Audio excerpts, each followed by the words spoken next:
I had just moved into my new home in Arizona, a quiet little neighborhood where everyone seemed to know everyone else. After my divorce from Thomas, I was looking for a fresh start, both emotionally and mentally. The house was charming but old, and naturally, it needed a lot of fixing. That's when I met Adi, my handyman. He was originally from India, but had lived in the States for years, working freelance repairs and home projects. I found him through a local Facebook group where neighbors shared recommendations. His profile was filled with positive reviews and polite replies, so I reached out. From the moment he walked through the door, I could sense something about him. He was calm, thoughtful, and respectful. His accent was gentle, and he spoke with a sincerity that made me feel safe. I hired him to fix a leaky sink and a few broken floorboards, but what began as a week-long job turned into several months of ongoing repairs as I decided to renovate much more than planned. Adi became a regular face around the house. He would arrive every morning at 9 a.m. sharp and leave by evening, always with a polite, "See you tomorrow, ma'am." Over time, our conversation started to extend beyond house repairs. While he fixed the cabinets, I'd sit at the kitchen island with my coffee and ask him about his family, his dreams, and what he liked most about America. He told me he had no family here and lived alone in a small studio apartment nearby. He said he was used to being invisible, especially as someone who came from another country and worked with his hands. I found myself listening to him more and more, drawn to his humility and honesty. One afternoon, I got an unexpected visit from my parents, who were in town and wanted to drop by the new house. I panicked. They didn't know about my divorce yet. My mother, especially, had always been critical of my choices. She thought my marriage to Thomas had been perfect. I wasn't ready to break the news, and I certainly wasn't ready to face her pity or judgment. As I stood there, frozen in panic, Adi noticed my distress. He gently asked me what was wrong. Without thinking too much, I blurted out, "Can you pretend to be my husband for an hour?" Adi looked at me, surprised, but then something in his expression softened. "If it helps you feel comfortable, I can do that," he said. I quickly adjusted his shirt collar, handed him a glass of wine, and told him to sit on the couch. When my parents came in, I introduced him as Aaron, my husband. He smiled warmly and stood up to shake their hands. He was charming and confident. To my shock, my parents adored him. My mom even whispered to me, "He seems like such a kind man. You really lucked out." We sat down for a light lunch, and Adi, Aaron, carried the conversation effortlessly. He talked about how we met at a hardware store, how I couldn't figure out which kind of wrench to buy, and how we ended up talking for hours in the parking lot. I watched in awe as he wove a story I'd never heard before but somehow believed myself.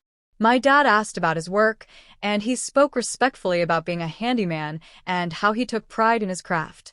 He was honest, yet presented himself with quiet dignity. After they left, I thanked him profusely.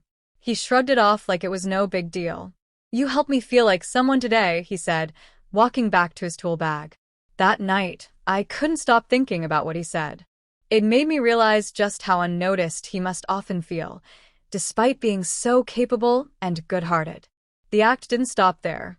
A few days later, my neighbors invited us, yes, us, to their backyard barbecue. Word had spread quickly that I had a new husband, and people were curious to meet him. I asked Dottie again, and to my surprise, he said yes. I bought him a new button-down shirt and helped him pick shoes that matched. We walked in hand, and again, he played the role with such quiet confidence that it was hard to remember it was just pretend. As the evening went on, I saw him laughing with the kids, helping set up the grill, and chatting with the older folks about home repairs. My heart kept skipping in strange ways. It didn't feel like acting anymore. And I wasn't sure if it had ever been just acting for him. One morning, a few weeks later, I asked him why he was so good at pretending. He put down the hammer and looked at me. "Because I'm not pretending," he said softly. "Not anymore." My breath caught in my chest. He continued, "When I first came here, I thought I was just doing a job, fixing a house. But you invited me into your life. You listened to me, saw me. And when you asked me to be your husband, even just for pretend, it felt like I was someone important." I didn't know what to say.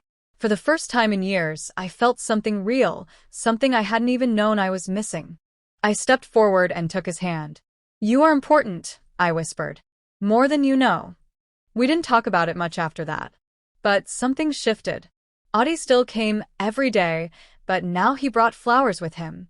He started teaching me how to fix small things, saying I should know how to take care of my own space. We'd sit in the evenings and drink tea together, watching the sun go down. My heart slowly, cautiously, started to open again. Then one morning there was a knock at the door. It was Thomas. He had found out where I lived and came to talk. Seeing Audie standing beside me, Thomas frowned. "Who's this?" he asked. Without hesitation, I said, "My husband." Audie didn't flinch. He simply reached out and put his arm around me. Thomas scoffed and turned away. "I just came to say I made a mistake." "I miss you," he said. I shook my head. "You didn't just lose me.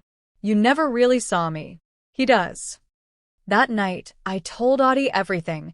How I'd felt invisible in my own marriage, how I never thought I'd trust anyone again, how afraid I'd been to hope. He listened like he always did, and then he said something I'll never forget. "You gave me a reason to stay in this country, in this life. Let me give you a reason to believe in love again." Months passed, and our fake story quietly became real.